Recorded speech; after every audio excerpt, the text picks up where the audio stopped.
light, we go. A yellow light, we're cautious. Well, these little chemical signals act similarly in the cell. And when they tell that cancer cell to kill itself, it does so. We see that when the body loses the ability to add these electrons to oxygen, we lose the ability to kill cancer cells. If I'm working in the laboratory with cell cultures of cancer, and I want to keep them living, what do I put in there with them? I put antioxidants in, and the cancer cells keep living. If I want to kill them, how do I do that? I oxidize them. You can do it with simple Clorox or hydrogen peroxide. These are oxidizing agents. And hydrogen peroxide itself is rather magical. Now, it's not something that the pharmaceutical company is going to get excited about because it's non-patentable. There's no profit motive there for them. But in our cells, if our white blood cells, which protect us all the time, see, our bodies have 10 times the number of microbes in and on the body than we have cells in the body, which is about 75 to 100 trillion, big numbers. So why aren't we constantly infected?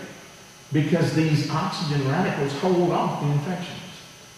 Literally, when the white cell takes in a bacterium, there's a spike of peroxide generated by that white cell. And it oxidizes the coat on the bacterium and kills it. Well, what do you think happens when you have an excess of antioxidants in your body? You can't kill those new bacteria coming in, those pathogens. And there are individuals who are born with anomalies in their DNA, and they can't make the little enzyme, the first one that adds these electrons to oxygen. What happens to them? They get repeated infections. They get cancers, granulomas all over their body.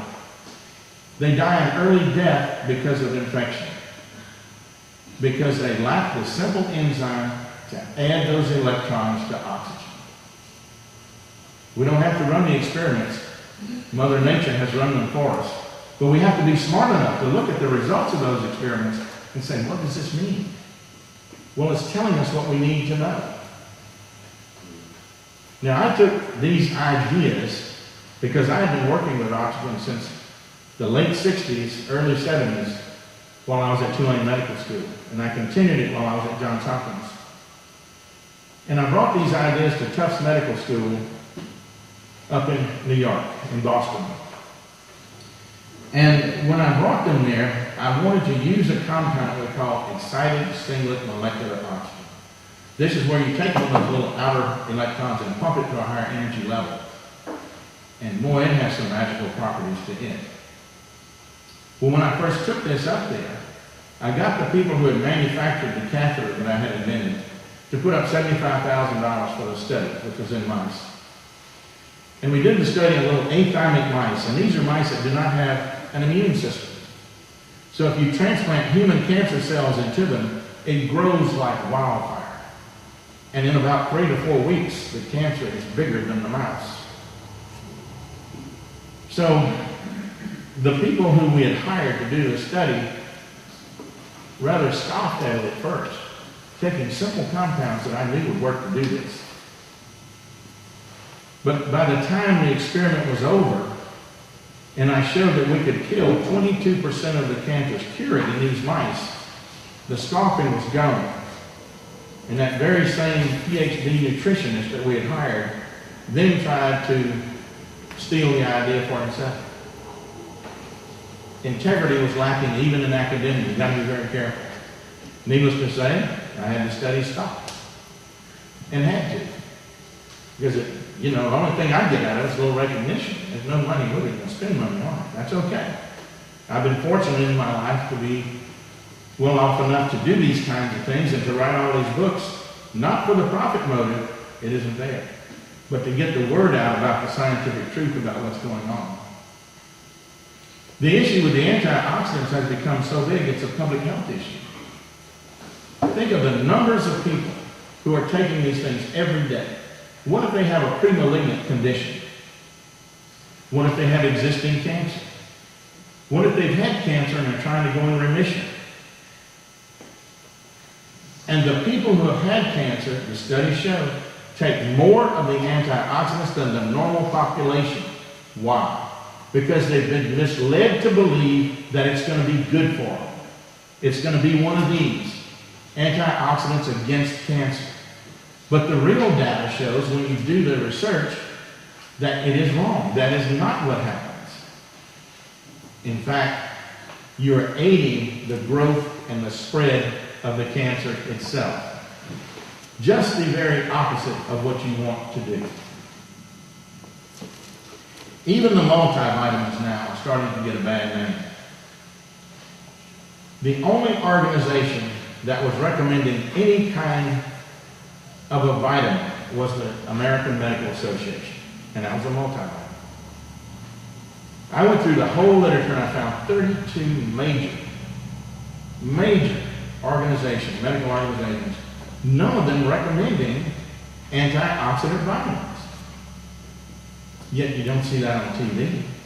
And the reason they didn't was because either the data was inconclusive, or they found out that they were ineffective, or they found out that harm was being done by the ingestion of these antioxidant vitamins. And as you see in the handout, 3 of the largest studies, and these are what's called, you see that little abbreviation there, RCTs? That means randomized controlled trials. Those are the gold standard for scientific studies in medicine.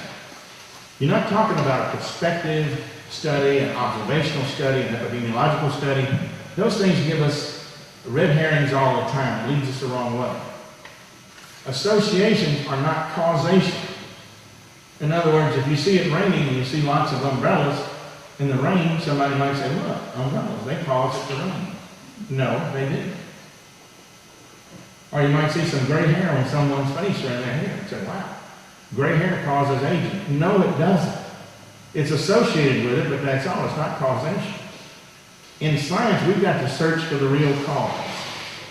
And now we're finding that the multivitamins in kids are increasing the risk for asthma, increasing the risk for allergies, and things that we didn't expect to find when we could actually study it and see what's going on with it. Many of the other common antioxidants are in the body already.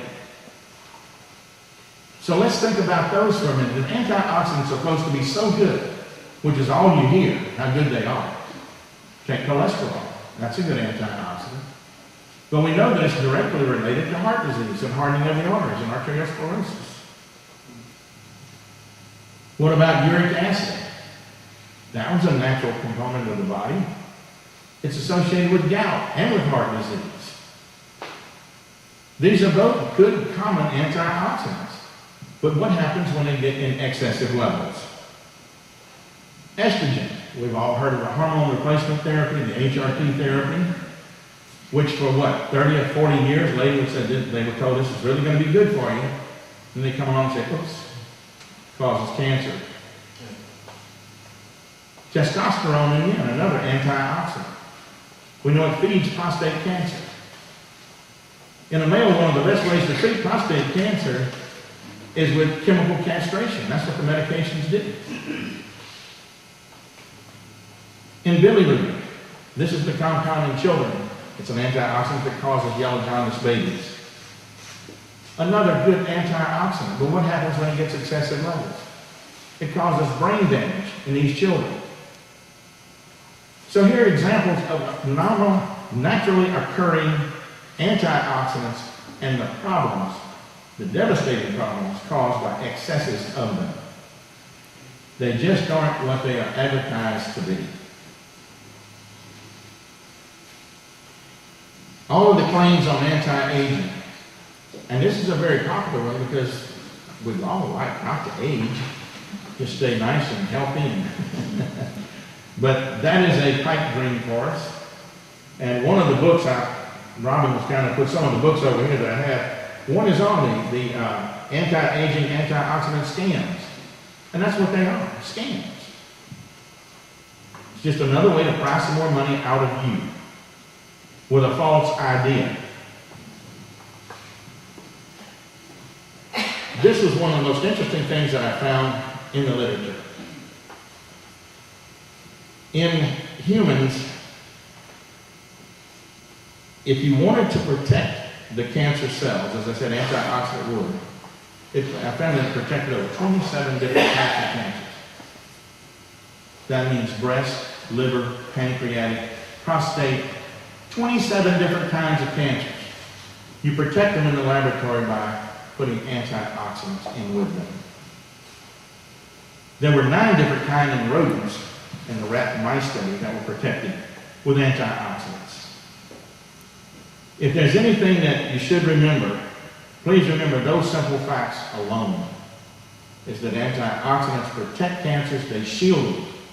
And it is these things that have been so demonized, the free radicals, especially of oxygen, that kill them. In the literature, these free radicals of oxygen are referred to as the assassins of the cell, the white sharks of the cytoplasm.